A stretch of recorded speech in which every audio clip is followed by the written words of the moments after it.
গোৱালপাৰা জিলাৰ শ্ৰী সূৰ্যগিৰি উন্নয়ন খণ্ডৰ আঞ্চলিক পঞ্চায়তৰ সমিতি গঠন।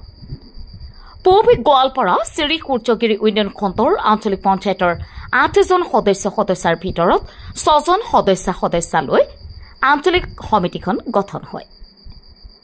আঞ্চলিক সভানেত্ৰী হিচাপে নৱাগত শিমলিটোলা গাঁও পঞ্চায়তৰ আঞ্চলিক সদস্যা বানেছা খাতুন, উপ সভানেত্ৰী হিচাপে ফৰিদা ৰহমান।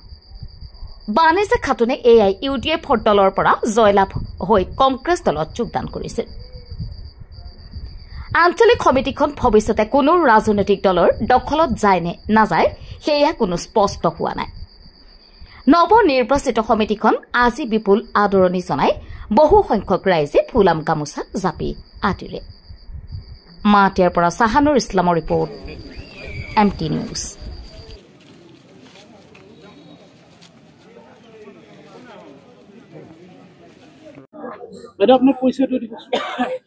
নমস্কাৰ, আসসালামু আলাইকুম। মোৰ নাম মিস বানেছা খাতুন।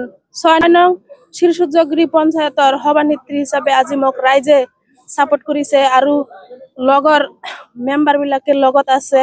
আজি মই আনন্দিত হৈছো যে সকলো ৰাইজ মিলি মোক ডাঙৰ এটা পদ দিছে। মই খুশি হৈছো।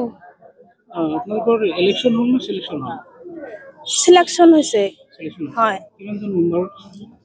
6জন মেম্বাৰ সমৰ্থন দিছে। হয়, আমাৰ সূৰ্যগিৰি ব্লকৰ কেইটা জিপি আছে? 8টা জিপি আছে।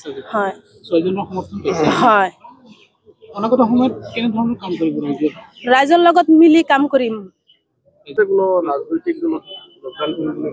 পিছত চিন্তা কৰিম। মই ৰাইজৰ লগত মিলি মই গঠন কৰিছো আৰু মোৰ সদস্যৰ লগত, মেম্বাৰ কেইটাৰ লগত।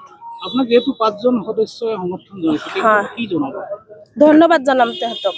হয়, ৰাইজক কি ক'ব? ৰাইজকো ধন্যবাদ জনাম যে ৰাইজে মোক সমৰ্থন দি হেনে আগবাঢ়ি দিছে। নমস্কাৰ, মোৰ নাম ফৰিদা ৰহমান। মই 53 নং বলতমান এবাৰ ভাইস প্ৰেসিডেন্ট হলে কিমানজন সদস্যই সমৰ্থন জনালে এবাৰ? আমাকে 6জন। ৰাইজৰ কাম কেনে ধৰণৰ কৰিব? ৰাইজৰ কাম মই একেবাৰে নিষ্ঠাৰে কৰিম বুলি আশা কৰিছো। সবৰে পৰামৰ্শ লৈ কোনটো দলত সমৰ্থন? নিষ্ঠাৰে কৰ্তব্যপৰায়ণভাৱে ভালকে কৰিম। কোনো ধৰণৰ দুৰ্নীতি নাথাকিব মোৰ এই ৰাজনীতি।